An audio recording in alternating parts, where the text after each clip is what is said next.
Assalamualaikum warahmatullahi wabarakatuh. Hai teman-teman, ketemu lagi dengan saya Hadar Kanda dari Mas Blogger. Kali ini saya akan buat tutorial waktu yang tepat untuk mengajukan penawaran proyek di situs freelancer. Jadi sebelum teman-teman menonton video tutorial ini, teman-teman bisa subscribe dahulu dan aktifkan loncengnya agar teman-teman mendapatkan notifikasi jika ada video terbaru seputar freelancer. Sudah? Baik. Sekarang kita akan membahasnya.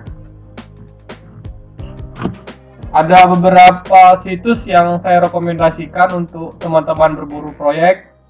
Pertama itu adalah tentu saja di Upwork, ya seperti ini. Kemudian satu lagi itu di freelancer.com, teman-teman. Nah, di sini saya ingin berbagi cerita pengalaman saya di Upwork dan di freelancer.com. Sebenarnya teman-teman bisa mengajukan penawaran pada sebuah proyek. Namun Anda perlu mengetahui asal negara pemberi kerja dan kapan proyek tersebut dibuat. Ketahuilah perbedaan waktu mereka dengan Anda di Indonesia. Paling ideal Anda menelusuri proyek-proyek baru, yaitu proyek yang dipasang hari ini atau beberapa jam yang lalu. Membuat penawaran pada proyek yang sudah berhari-hari dengan kondisi pemberi kerja tidak memiliki satupun freelancer dalam daftar penawaran proyek, peluangnya akan sangat kecil. Maksudnya seperti ini, teman-teman. Misalnya ada proyek, kemudian ini sudah 1 hari yang lalu, 1 day. Jadi kalau teman-teman tetap ngotot ngebidnya, bisa jadi proyek tersebut klien sudah mendapatkan freelancernya, jadi sudah meng-hire. Misalnya kali ini kita buka dulu ya di Upwork.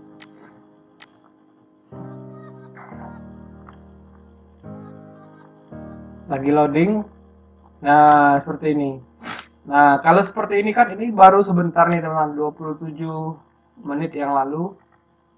Kalau kita lihat di sini, nah ini belum ada interview dan yang buat proposalnya masih kurang dari 5. Nah, ini kesempatan teman-teman buat mengebid di proyek ini. Seperti itu, teman-teman. Maksudnya itu carilah proyek yang belum terlalu lama diposting. Untuk pemberi kerja asal Amerika, nah ini kan ada negara nih. Di sini juga. Kalau di sini freelancer.com tidak terlalu kelihatan ya, teman-teman. Misalnya ini deh, kita klik dulu.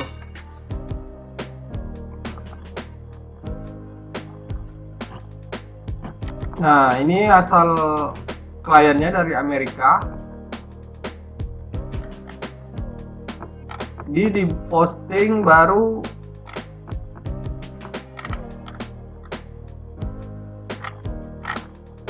kayaknya masih baru ini. Ini masih ada waktu sampai 7 hari kayaknya. Nah, di sini terlihat ini dari Amerika, teman-teman. Untuk pemberi kerja asal Amerika, jadi saya udah rangkum atau ringkaskan itu. Waktu berburu proyek yang paling bagus itu pukul 9 malam sampai dengan jam 8 pagi, teman-teman. Sedangkan Eropa itu termasuk Inggris itu pukul 13 atau jam 1 siang sampai dengan jam 3 malam. Jam 3 dini hari, salah, waktu Indonesia Barat. Sedangkan misalnya mau berburu proyek Australia, yang klien dari Australia, itu dari pukul jam 6 pagi sampai jam 6 sore waktu Indonesia Barat. Perlu diketahui juga, teman-teman, untuk proyek kecil dari 10 USD sampai 50 USD, memberi kerja cenderung sangat cepat memilih freelancer. Menurut pengalaman penulis, waktu rata-rata dari proyek tersebut dipasang hingga pemberi kerja memilih freelancernya adalah sekitar 30 menit sampai 2 jam. Bahkan bisa lebih cepat daripada itu teman-teman. Jadi jika teman-teman melihat status proyek masih terbuka, masih terbuka itu maksudnya seperti ini teman-teman. Ini kan belum ada yang meng-hire. Nah yang ini juga belum ada yang meng-hire.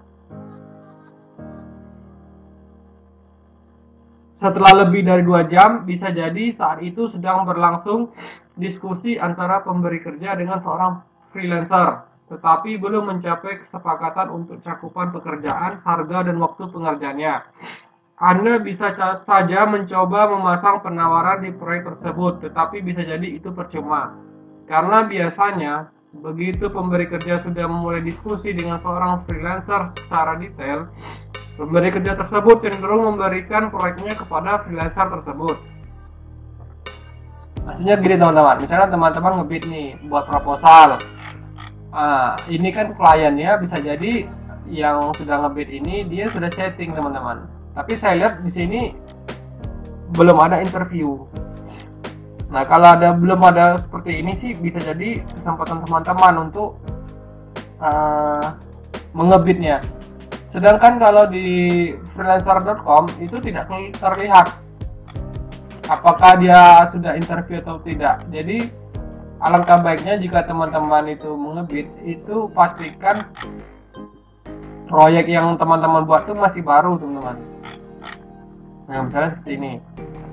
Jadi usahakan selalu untuk mengebid proyek yang ini open 12 menit yang lalu, open 3 menit yang lalu teman-teman.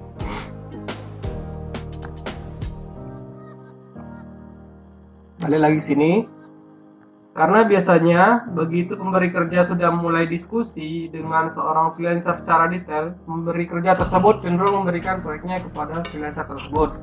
Kebanyakan pemberi kerja cenderung tidak ingin membuang waktu untuk mengulang penjelasannya kepada freelancer lain. Namun tetap saja ada kemungkinan bahwa akhirnya pemberi kerja terpaksa harus mencari freelancer lain ketika kesepakatan dengan freelancer pertama yang dipilihnya tidak tercapai. Jika teman-teman hanya menunggu email pemberitahuan dari situs tentang proyek-proyek yang cocok dengan profil dan keahlian Anda, bisa jadi itu sudah berapa jam yang lalu dan sudah jelas Anda akan kalah cepat dengan freelancer lain yang menelusuri proyek-proyek langsung di halaman situs. Maksudnya gini teman-teman, misalnya kan ada situs kayak situs Indonesia yaitu project.co.id atau Freelancer. Itu kan biasanya kalau teman-teman membuat proyek atau mengebid proyek, kan kalau ada proyek paling baru di situs tersebut kan biasanya akan dikirim ke Gmail, tapi kan itu kan sudah beberapa jam yang lalu. Nah maksudnya yaitu kalau teman-teman ingin memang berburu proyek, itu pastikan baru diposting berapa menit yang lalu gitu. Jadi teman-teman bisa orang yang pertama kali mengambil proyeknya teman-teman. Jadi kalau sudah misalnya ini 48 menit yang lalu, itu sudah 77 orang yang ngebid. Bisa jadi klien sudah chattingan dengan freelancer. Jadi kesempatan teman-teman menipis untuk bisa di-hire dengan kayak ini. Lain halnya kalau di Upwork. Di Upwork itu kelihatan teman-teman, apakah klien sudah interview ataukah klien juga sudah menginvite. Jadi kalau misalnya status di sini masih kosong, teman-teman masih ada kesempatan. Tapi tetap lebih bagus kalau teman-teman itu mendapatkan tidak pasif, jadi aktif mencari proyeknya sendiri. Nah seperti itu teman-teman. Jadi kalau teman-teman masih bingung dengan yang saya beri penjelasan di atas tadi, silakan berkomentar di kolom bawah. Jika teman-teman sangat menyukai video tutorial seputar freelancer ini, silakan subscribe dan aktifkan loncengnya. Dan teman-teman juga agar saya semangat membuat tutorial seputar freelancer setiap hari, dukung dengan cara share, like, komen, misalnya share ke Facebook, Instagram, atau Twitter ataupun yang lainnya. Itu saja teman-teman. tutorial kali ini semoga berguna bagi teman-teman. Sampai ketemu di tutorial berikutnya.